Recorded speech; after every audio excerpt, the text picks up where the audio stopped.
പ്രമുഖ Austrian മാസികയായ magazine രാജ്യാന്തര തലത്തിൽ നടത്തിയ വോട്ടെടുപ്പിൽ ലോകത്തെ ഏറ്റവും സ്വാധീന ശക്തിയുള്ള 100 പേരിൽ ഒരാളായി മാഹേർ ഫൗണ്ടർ ഡയറക്ടറും മലയാളിയുമായ സിസ്റ്റർ ലൂസി കുര്യനെ 5ാം തവണയും തിരഞ്ഞെടുത്തു. 2018, 19, 20, 22 എന്നീ വർഷങ്ങളിലും സിസ്റ്റർക്ക് ഈ ബഹുമതി ലഭിച്ചിരുന്നു. 1955 സെപ്റ്റംബർ 10 ജനിച്ച സിസ്റ്ററിൻ്റെ വിദ്യാഭ്യാസം കോളയാട് സെൻറ്റ് സേവിയേഴ്സ് സ്കൂളിലും തുടർന്ന് മുംബൈയിലുമായിരുന്നു. 1977 ഹോളി ക്രോസ് സന്യാസിനി സഭയിൽ ചേർന്നു. 1980 വ്രതവാഗ്ദാനം നടത്തി.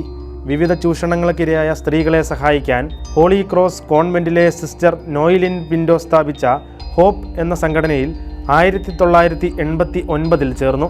1997 പൂനെയിൽ സ്ഥാപിച്ച മാഹേർ പ്രസ്ഥാനം രാജ്യത്തിൻ്റെ വിവിധ ഭാഗങ്ങളിലായി 2000-ഓളം അനാഥർക്കാണ് അഭയം നൽകുന്നത്.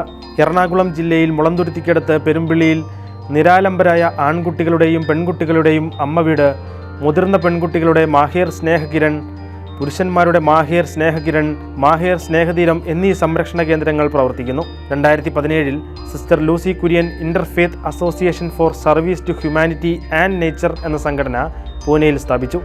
68 ഭവനങ്ങളിലായി 2100 പേർക്ക് മാഹേർ അഭയം നൽകുന്നു.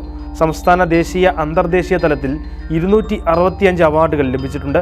നിരാലംബരും നിരാശ്രയരുമായ 203 പെൺകുട്ടികളുടെ വിവാഹവും സിസ്റ്ററിൻ്റെ നേതൃത്വത്തിൽ മാഹേറിൽ നടത്തിയിരുന്നു.